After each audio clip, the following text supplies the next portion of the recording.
बोलो सबार सदगौरांग महाप्रभु की। श्री राधा गोविंद देव भगवान की। श्री श्रीमन नित्यानंद प्रभु की। श्री अद्वैत गदाधर शिवासादि गौर भक्त वृंद की। जगन्नाथ भगवान की। नृसिंह भगवान की। गंगा जमुना मैया की। तुलसी महारानी की। श्री श्री चैतन्य चरितामृत की। कविराज गोस्वामी पाद की। नामाचार्य हरिदास ठाकुर की। श्रीमद् राधा रमण देव की। श्री श्रीपाद बाबाजी महाराज की। श्री गुरु महाराज की।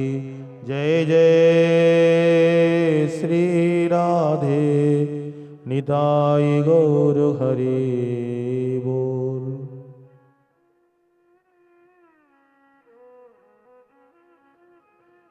परम करुणामय अकारण करुणा वरुणालय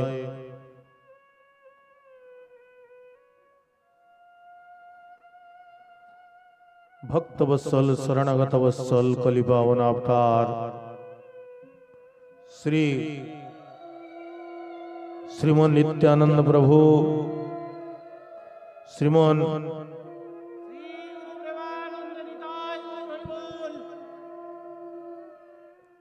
महाप्रभुर अहितु की करुणाय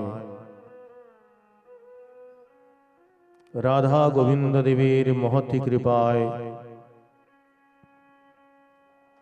श्रीमन महाप्रभुर पावन चरित्र कथा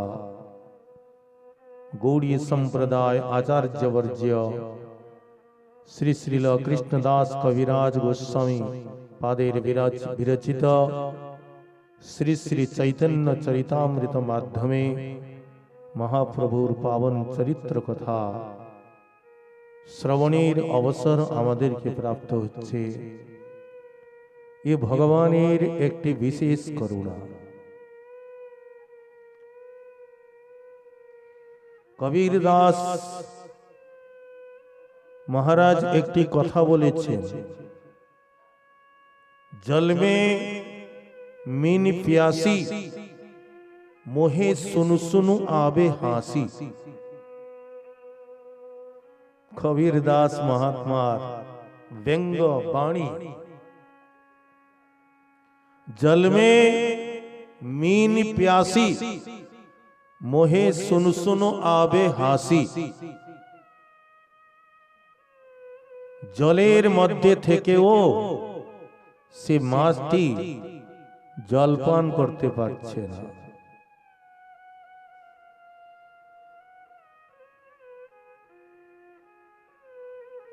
দূর দূর থেকে এসে জল ভরে নিয়ে যাচ্ছে, কিন্তু পাশে যারা থাকে সেই জল থেকে অমৃত থেকে বঞ্চিত হয়ে যায়। वेदव्यास महाराज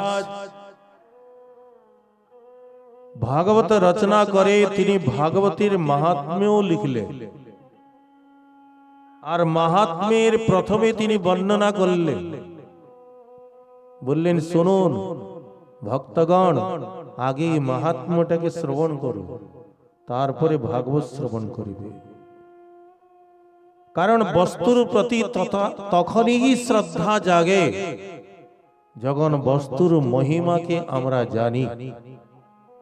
যদি বস্তুর মহিমা জানি না তো বস্তু কতই মূল্যবান হোক না কেন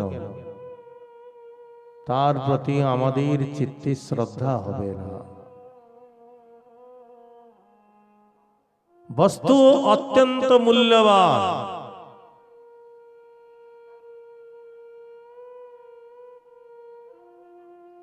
एक महात्मा बोलছেন एक सब्जी विक्रयकारी কাছে একটি পাথর ছিল। সে পাথর দিয়ে 50 গ্রাম আদা রসুন ওজন করত।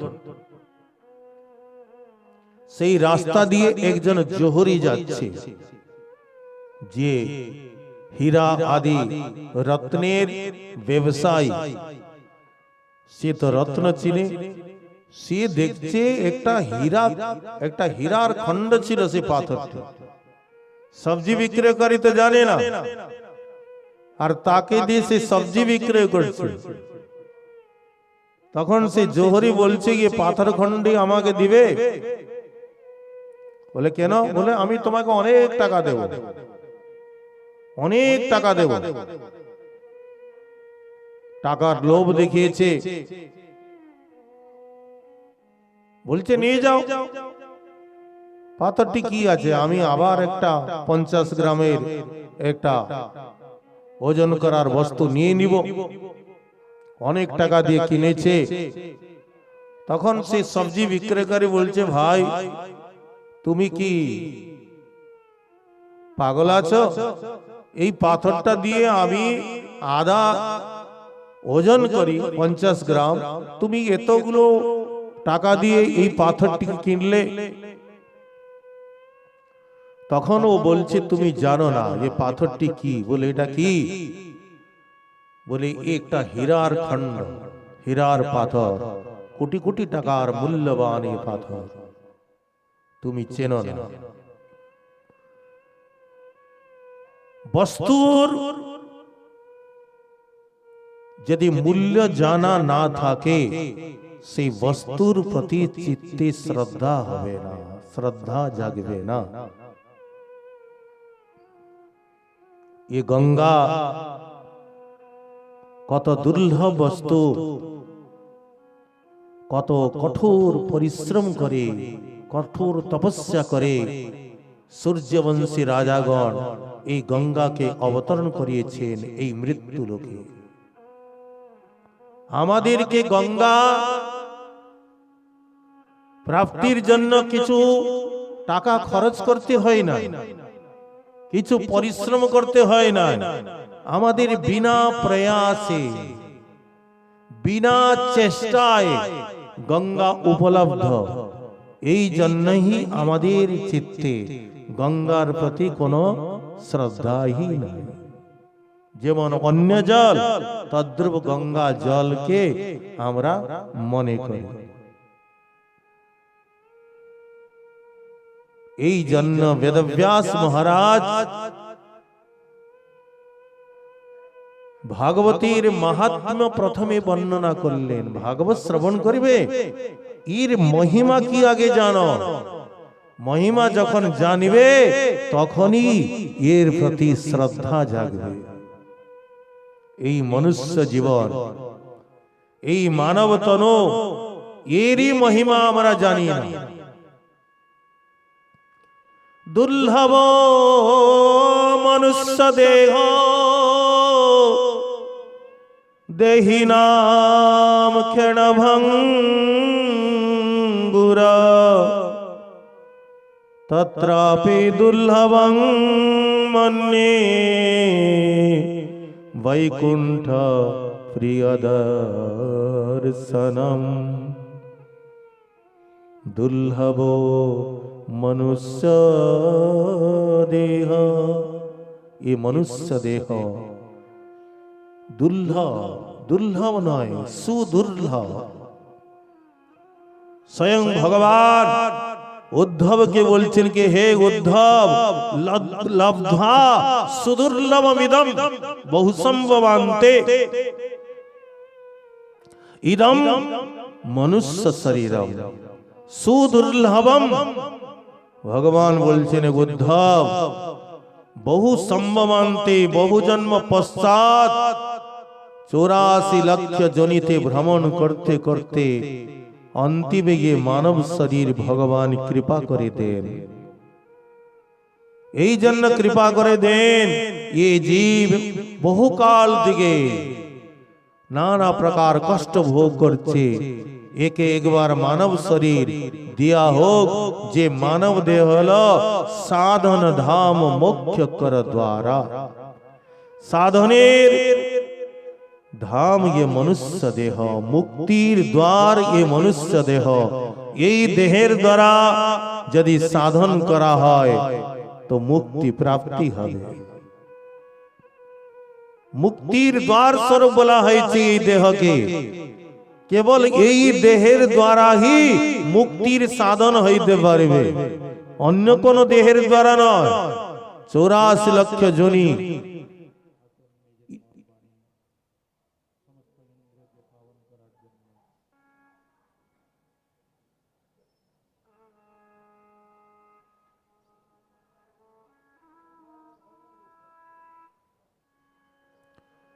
চুরাশি লক্ষ জনিতে ভ্রমণ করতে করতে অন্তিমে গিয়ে মানব দেহ প্রাপ্তি হয়। অনন্ত জীব এই ব্রহ্মাণ্ডে ভ্রমণ করতেছেন, কিন্তু কোন দেহের দ্বারা গিয়ে মুক্তির সাধন হইতে পারে না, কেবল মানব দেহ ছাড়া। অন্য কোন যদি একটি শুকর একটি কুকুর চাইবে আমিও পাঠ শুনতে যাব, আমিও মন্দিরে ভগবানের দর্শন করতে যাব, আরতি করতে যাব, হবে? সে চাইলেও হবে না। সে যদি চাইবে আমি কৃষ্ণ নাম উচ্চারণ করিব, জপ করিব, চাইলেও হবে না, কেবল মানব দেহের দ্বারাই ইয়ে সম্ভব। দেবতারা সুরা দুর্লভ বলছেন কি মানব দেহ দেবতাদের জন্যও দুর্লভ, দেবতারা বাঞ্ছা করে ভজন যোগ্য এই মানব দেহ দেবতারা বাঞ্ছা করে। অহো অমিশাম কিমকারি শোভনং প্রসন্ন এষাম সিদুতো স্বয়ং হরি জৈর্জন্ম লব্ধ নৃষু ভারতাজিরে মুকুন্দ সেবো পৈকম স্পৃহায়িনা।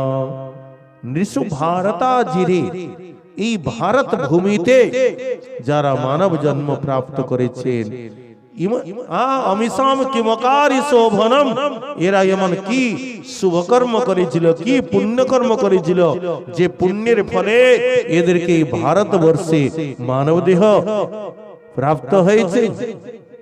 অথবা প্রসন্ন এষাম সিধুষ স্বয়ং হরি, ভগবান কৃপা করে এদেরকে মানব দেহ দিয়েছেন। মুকুন্দ শৈব পৈকং স্পৃহায়িনা, মুকুন্দ ভগবানের সেবার উপযুক্ত এই মানব দেহ স্পৃহায়িনা, আমরা স্পৃহা করিয়া থাকি। দেবতাগণও এই মানব দেহকে প্রাপ্তি করার জন্য লালায়িত থাকে। বড়ে ভাগ মানুষ তন পাবা, সুর দুর্লভ সদ গ্রন্থন গাবা। সেই সুদুর্লভ মানুষ মানব দেহকে প্রাপ্তি করে তাকে আমরা এই ভগবান বলছেন এই মানব দেহকে প্রাপ্তি করে যতক্ষণ মৃত্যু না আসছে সেই মৃত্যুর আগে নিজের মুক্তির জন্য যত্ন করে নেবে, বিষয় ভোগের জন্য নয়। বিষয় ভোগ সর্বত্র প্রাপ্তি হয়ে থাকে। সেই মানব জন্মকে প্রাপ্তি করে যে দুর্লভ সুদুর্লভ, ভগবান নিজে বললেন সেই সুদুর্লভ মানব দেহকে প্রাপ্তি করে তাকে কয়লার ভাবে আমরা বিক্রি করছি। এক রাজা ভ্রমণ করতে করতে রাজ্যের সীমান্তে পৌঁছেছে। দেখছে কি ব্যক্তি ময়লা কাপড় পরে অত্যন্ত দুঃখী ব্যক্তি বসে আছে। রাজা ধর্মাত্মা ছিল, দয়ালু ছিল। জিজ্ঞাসা করলো, ভাই তুমি কি করো? ব্যক্তি বলছে, রাজন আমি জঙ্গলে কাঠ কাটি, কাঠগুলোকে জ্বালাই, কয়লা বানাই, কয়লা বাজারে বিক্রি করে তার দ্বারা পরিবারের পোষণ করি। রাজা দয়ালু ছিল, ধর্মাত্মা ছিল। বলে, দেখ এই যে পুরো চন্দন বন, আজ থেকে সমস্ত বনের মালিক তোকে বানিয়ে দিলাম, আর তোকে কষ্ট করতে হবে না।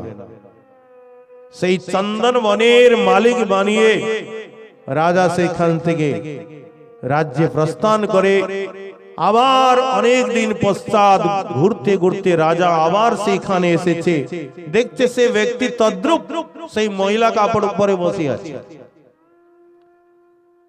জিজ্ঞাসা করলো রাজা, আরে তোমাকে আমি এই চন্দন বনের মালিক বানিয়ে গিয়েছিলাম না? বলে হ্যাঁ মহারাজ। রাজন, আপনি মালিক বানিয়ে গিয়েছিলেন, কি করলে চন্দন কাঠগুলো, চন্দন বৃক্ষগুলো? বলে মহারাজ কি করব, চন্দন বৃক্ষগুলো কাটলাম, জ্বালালাম, কয়লা বানালাম, বাজারে বিক্রি করে দিলাম। রাজা বলছে হায় রে, আরে এক কাঠ চন্দন কাঠ 50,000 টাকা, 30,000 টাকা, তোকে কোটি কোটি টাকার মালিক বানিয়ে গেলাম, আর তুই সেই চন্দন কাঠগুলো জ্বালিয়ে কয়লা বানিয়ে দিলি, চন্দন কাঠকে কয়লার ভাবে বিক্রি করে দিলি। তদ্রূপ মানব দেহ সেই চন্দন বৃক্ষের ন্যায়। এই মানব দেহে যদি সাধন করে মানব, আর এই দেহে সে জন্ম জন্মান্তরের যে দুঃখ, এই সংসার দুঃখকে পার করে ভগবত ধামে গমন করতে পারে। কিন্তু সেই প্রতি জন্মে যে বিষয় ভোগ করে আসছে, সেই বিষয় ভোগের এমন লালসা, এমন তার সংস্কার, এখানেও একটি অন্ধ ব্যক্তি একটি গৃহের মধ্যে বহুত বড় একটি হল ছিল, হল ঘরে বন্ধ ছিল, অনেক দরজা। এক ব্যক্তিকে জিজ্ঞাসা করছে, বলছে আমি তো সূরদাস দেখতে পাই না, এই ঘরের থেকে হল থেকে বের হবো কি করে? সে ব্যক্তি বলছে, দেখো সূরদাস, আমি তো একটু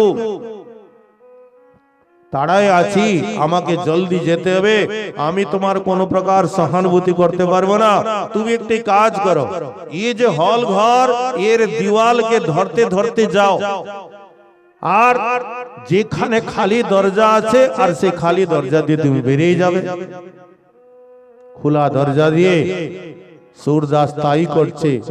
অনেক দরজা সেই হলের মধ্যে, 84 লক্ষ দরজা, সমস্ত দরজা বন্ধ। হাত দিয়ে দিয়ে যাচ্ছে যাচ্ছে যাচ্ছে যাচ্ছে, অন্তিম দরজা, যেই দরজাটা খোলা আছে সেইখানে পৌঁছেছে। তখন মনে ভাবছে, এতগুলো দরজা বন্ধ আছে, এইটা কি খোলা থাকতে পারে? এটাও বন্ধই আছে। মনে করে তার হাতে একটা মশা বসেছে, মশাটাকে মেরে আর সেই হাতটাকে চুলকাতে চুলকাতে আগে পার করে যাচ্ছে। সেই যে খোলা দরজা হলো এই মানব দেহ, কিন্তু প্রত্যেক জন্মে সেই যে বিষয়ের বিষয় ভোগের যে তার লালসা, সেই লালসাকে পূর্ণ করতে করতে আর ये মানব জন্মকে সে কয়লার ভাবে বিক্রি করে ফেলছে।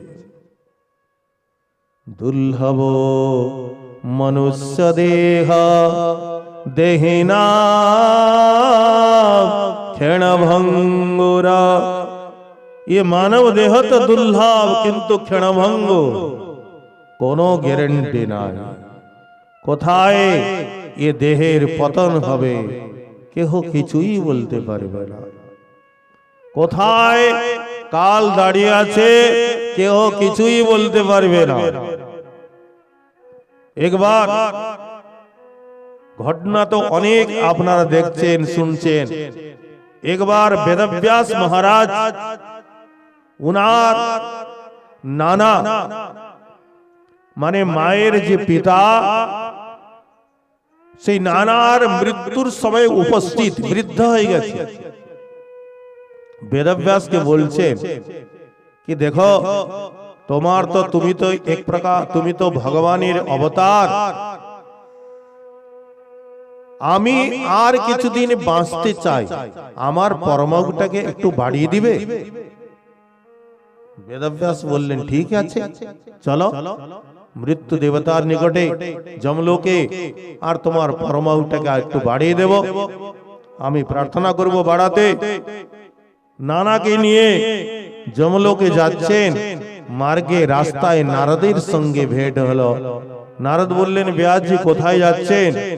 ব্যাসজি বললেন কি, ইনি আমার নানা, আর ইনার ইচ্ছা আর কিছুদিন বাঁচতে চান সংসারে, তো ইনার পরমাউটাকে আর একটু বাড়াবার জন্য যমলোকে যাচ্ছি। নারদ বললেন, চলো আমিও যাই। সঙ্গে নারদ, ব্যাস, উনার নানা যমলোকে উপস্থিত হলেন। যমরাজজি দেখে হাসতেছে। ব্যাসজি জিজ্ঞাসা করলেন, আপনি হাসছেন কেন? যমরাজ বললেন কি, বেদব্যাস, আমি আপনাদের কথাই ভাবতেছিলাম। আমাদের কথা ভাবতেছিলেন কারণ কি? বললেন, আপনার যে নানার যে মৃত্যুর লিস্ট এখনই আমাকে দেয়া হলো, আর সেই মৃত্যুর লিস্টিতে ইয়ে লেখা আছে কি এখনই এই স্থানে বেদব্যাস, নারদ আর উনার নানা যখন উপস্থিত হবে তখনই উনার নানার মৃত্যু আছে। আমি তাই বসে বসে ভাবছি, এইখানে বেদব্যাস কেন আসবেন, এইখানে নারদ কেন আসবেন, আর এইখানে উনার নানাও কেন আসবেন? কিন্তু বিধাতার যে বিধান তাকে কেউই খণ্ডন করতে পারবে না। তৎক্ষণাৎ যে বেগ রোধ হলো, হার্ট অ্যাটাক হলো, আর উনার নানার মৃত্যু হয়ে গেল। মৃত্যু দেহিনাম ক্ষণভঙ্গুর। এক মনুষ্য দেহ দুর্লভ, তারপরে ক্ষণভঙ্গুর। কোনো গ্যারান্টি নাই কখন গিয়ে দীপ নির্বাপিত হয়ে যাবে। তত্রাপি দুর্লভং মন্যে বৈকুণ্ঠ প্রিয় দর্শনম। কিন্তু তার থেকে দুর্লভ হলো এই মনুষ্য দেহে সাধুগণের সঙ্গ প্রাপ্তি করা, সাধুগণের সান্নিধ্য প্রাপ্তি করা। এই সংসারে এমন কত সৌভাগ্যবান জীব আছেন যাদের এই সৎসঙ্গ প্রাপ্তি হয়, সৎসঙ্গে তাদের শ্রদ্ধা হয়। তাস খেলে তো তাস খেলাতে শ্রদ্ধা হয়, ইয়ে তো আছে। 3 ঘন্টা 4 ঘন্টা বসে তাস খেলে, বলেন এইসব পাঠ শুনলে আমাদের কি হবে? আচ্ছা, তাস খেললে কি হয়? 3 ঘন্টা বসে তাস খেললে কি মিলে? পাঠ শুনলে কিছু হয় কি না হয় 2 মাস শুনে দেখুন, নিজেই বুঝতে পারবেন। তদেব রম্যম রুচিরং নবম নবম, তদেব সস্যন মনসো মহোৎসবম। সূত মহাশয় বলেছে, সংসারের কথা নয়, সংসারের কথা হলো ব্যথা। হরি কথাই কথা, তদেব রম্যম, অত্যন্ত রমণীয়। ভগবানের কথা শুনবেন, চিত্তটা প্রসন্ন হয়ে যাবে, চিত্তটা আনন্দে ভরে যাবে, নির্মল হয়ে যাবে। আর সংসারের ব্যথা শুনবেন, চিত্তটা কলুষিত হয়ে যাবে, বিষাদে ভরে যাবে।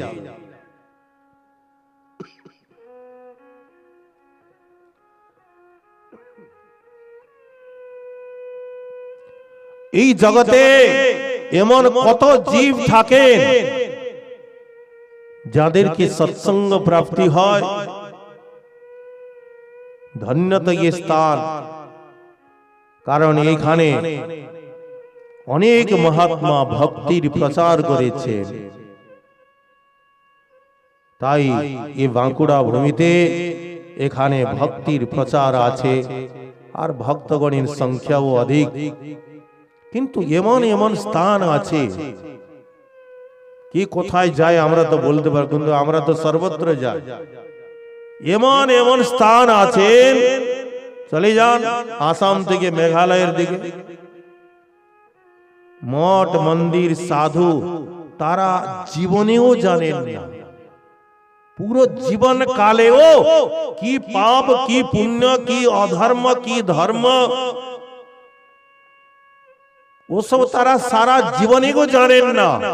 মনুষ্য আর পশু কোনো ভেদ নাই, কেবল দেখতে মানুষের আকার, বাকি সমস্ত আচরণ ব্যবহার পশুর হি মত। এই জন্য মহারাজ নিমি বলেছেন, তত্রাপি দুর্লভং মন্যে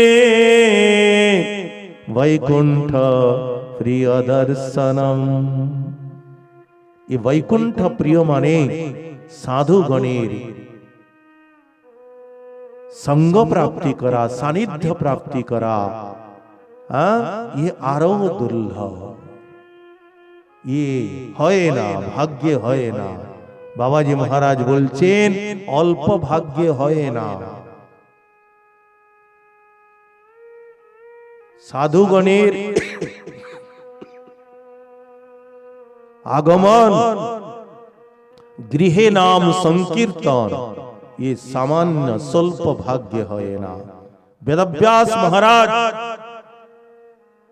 ভাগবতের প্রারম্ভে দ্বিতীয় শ্লোকে বললেন, পৃথিবী এই ভাগবত শ্রবণের ইচ্ছা কার মনে জাগে?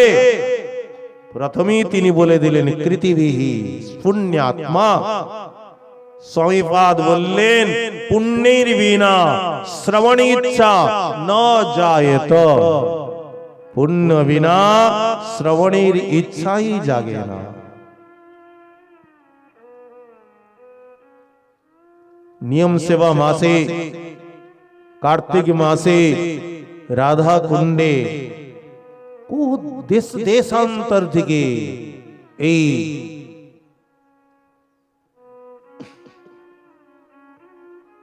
বঙ্গদেশ থেকে, উড়িষ্যা থেকে, আসাম থেকে, দূর দূরান্ত থেকে ভক্তগণ সেই 6 মাসের আগের থেকে সেখানে ঘর বুকিং করে আর তারা নিয়ম সেবা মাসকে উদযাপন করছে। আর সেখানে যারা নিকটেই জন্ম নিয়েছেন এমন কয়জন ব্যক্তি আছেন যাদের রাধা কুণ্ডের প্রতি শ্রদ্ধা জাগে? এগুলো জাগে না। এই জন্যই মাহাত্ম্য জানা না থাকলে বস্তুর প্রতি শ্রদ্ধা জাগে না। সন্ত সমাগম হরি কথা তুলসী দুর্লভ দোয়ে सुतदारा और लक्ष्मी पापी को भी होए। গোস্বামী তুলসীদাস এই জন্য বললেন, সন্ত সমাগম হরি কথা তুলসী দুর্লভ দোয়। দেখুন, এই ঋষিগণের বাক্যে, মুনিগণের বাক্যে 4টি দোষ থাকে না: ভ্রম, প্রমাদ, বিপ্রলিপ্সা, করণ পাঠ। এই 4টি দোষ থাকে। ভ্রম, আজকেই মহাপ্রভু প্রকাশানন্দ কি বলবেন, এই ভ্রম কি, প্রমাদ কি, বিপ্রলিপ্সা কি, করণ পাঠব কি, এই 4টি দোষ সবার বাক্যের মধ্যে থাকে, কিন্তু মুনিগণের বাক্যে এসব দোষ থাকে না। গোস্বামী তাই বললেন সন্ত সমা, অন্য কোন বস্তুকে দুর্লভ বললেন না, টাকা পয়সাকে দুর্লভ বললেন না। আমরা অল্প বুদ্ধি সম্পন্ন ব্যক্তি, আমরা টাকাটিকেই দুর্লভ মনে করি, কিন্তু তিনি তা বললেন না। সন্ত সমাগম হরি কথা তুলসী দুর্লভ দোয়। বলে টাকা পয়সাও তো দুর্লভ? বলে টাকা পয়সা তো পাপীর কাছেও থাকে। যে পাপ কর্ম করে, যে নালা নর্দমা সাফ করে, যে বিষ্ঠা সাফ করে, তার কাছেও এসব বস্তু থাকে। সুত, দ্বারা, লক্ষ্মী, পুত্র, স্ত্রী, টাকা পয়সা, গাড়ি বাড়ি, বলে পাপী কো ভি ঘোয়। যে পাপ কর্মের দ্বারা জীবিকা নির্বাহ করে তার নিকটেও এ বস্তু থাকে। ये থাকা কোন বিশেষ কথা নয়। তো দুর্লভ বস্তু কি? বলে সন্ত সমাগম হরি কথা। এই সহজ ভাগ্যে এ শ্রদ্ধা হয় না। পৃথিবী হি পুণ্যাত্মা। প্রহ্লাদ মহাশয় বলছে নৈসাং মতিস্তাবৎ দুরুক্রমাঙ্গ্রি স্পৃশত্যারতপগমো যদর্থ মহীয়সং পাদরজোভিষেকম নিষ্কিঞ্চনানাম ন বৃণীত যাবৎ। যাবৎ যে পর্যন্ত নিষ্কিঞ্চন বৈষ্ণব গণের চরণে যে নিজেকে অভিষিক্ত না করা হয়, সেই পর্যন্ত ये মতি শ্রীকৃষ্ণের চরণে লাগতে ही পারে না। ये মতি শ্রদ্ধা উৎপন্ন হয় না। পৃথিবী মানে পুণ্যাত্মা। কোন পুণ্যাত্মা? কোন ব্যক্তি জল দান করেছে সেই পুণ্যাত্মা, কোন ব্যক্তি দুঃখী ব্যক্তিদেরকে অন্নদান করেছে সেই পুণ্যাত্মা? বললে না না না, ভাগবত পরিচর্যা জন্যম পুণ্যম। যে সমস্ত জীবের দ্বারা পূর্ব জন্মে ভাগবত গণের সেবা হয়েছে, মানে ভগবানের ভক্তগণের সেবা হয়েছে, ভগবানের সেবা হয়েছে, এমন যে পুণ্যাত্মাগণ তাদের ভাগ্যে এই সাধু সঙ্গ আর ভগবানের কথা, সাধুদের সান্নিধ্য প্রাপ্তি হয়।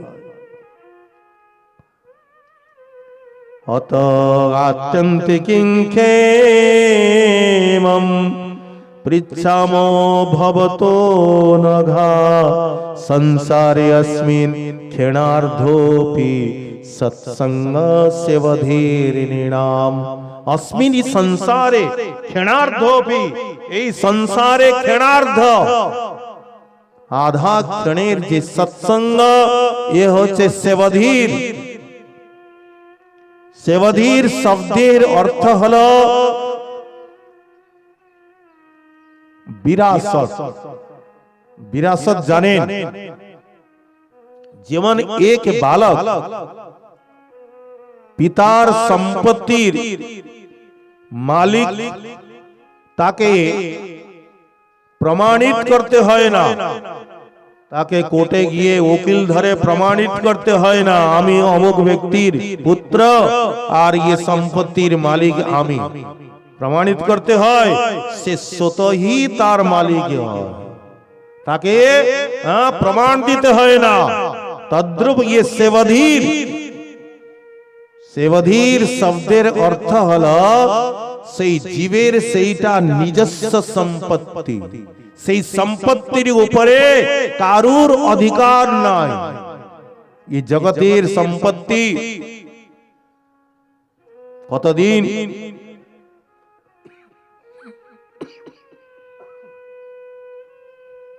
যতদিন দেহের মধ্যে প্রাণ আছে ততদিন সম্পত্তি আপনার।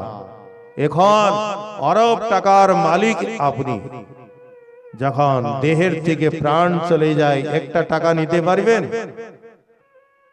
এক রাজা ছিল, সেই রাজার কাছে এক মহাত্মা পৌঁছালো, এক সাধু। রাজা ভাবছে সাধু কিছু ভিক্ষার জন্য হয়তো এসেছে, বলে উনাকে 500 টাকা দক্ষিণা দিয়ে দাও। মহাত্মা বললেন না না, আমি একবার রাজার সঙ্গে সাক্ষাৎ করতে এসেছি।